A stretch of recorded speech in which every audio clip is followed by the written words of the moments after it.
সামনের অংশ দিয়ে আমাকে নির্মমভাবে কিভাবে আঘাত করেছে এখানে দেখেন, আমার কপালে দেখেন, এখানে আবার এই যে এখানে দেখেন কিভাবে মেরেছে আমাকে। আমি হাত পা নাড়াতে পারতেছি না, আমার এত বাজে অবস্থা করছে।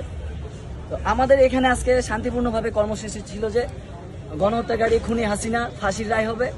আর দেশব্যাপী আওয়ামী সন্ত্রাসীরা যে নৈরাজ্য সৃষ্টি করছে, অগ্নিসন্ত্রাস, ককটেল বিস্ফোরণ, এই ধরনের যে অপকর্ম করে বেড়াচ্ছে, সেইগুলোর বিরুদ্ধে তাদের যে শাটডাউন কর্মসূচি ছিল, সেই শাটডাউন কর্মসূচির বিরুদ্ধে তাদের যে ফ্যাসিবাদী যে কেবলা ধানমন্ডি 32 শেখ মুজিবের যে বাড়ি, সেখানে আমরা বুলডোজার মিছিল দিয়েছিলাম।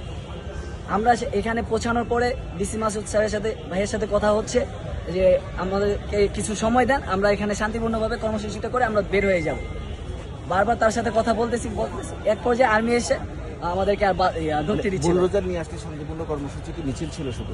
হ্যাঁ, মিছিল ছিল।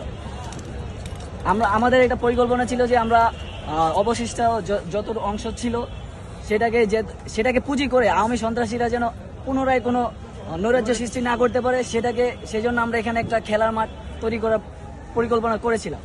সারা বাংলাদেশের মানুষজনে আমাদেরকে এটার পক্ষে জনসমর্থন দিয়েছিল।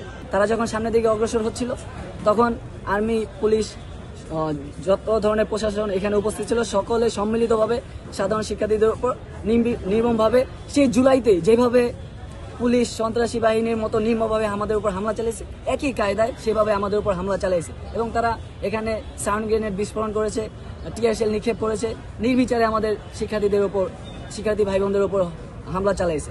এবং সেখানে দেখবেন যে আমি কিভাবে গুরুতর আহত হয়েছি। অভ্যুত্থানের সম্মুখ সারি যোদ্ধা হিসাবে আমি চেয়েছিলাম যে পুলিশ এবং প্রশাসন আমাদের বন্ধু হিসাবে সহযোগিতা করবে, কিন্তু এইভাবে যে আমাদের উপর হামলা চালাবে, তাহলে পরিবর্তনটা হলো কোথায়? এটা তো একদম ন্যাক্কারজনক হামলা হয়েছে বলে মনে করতেছি আমি।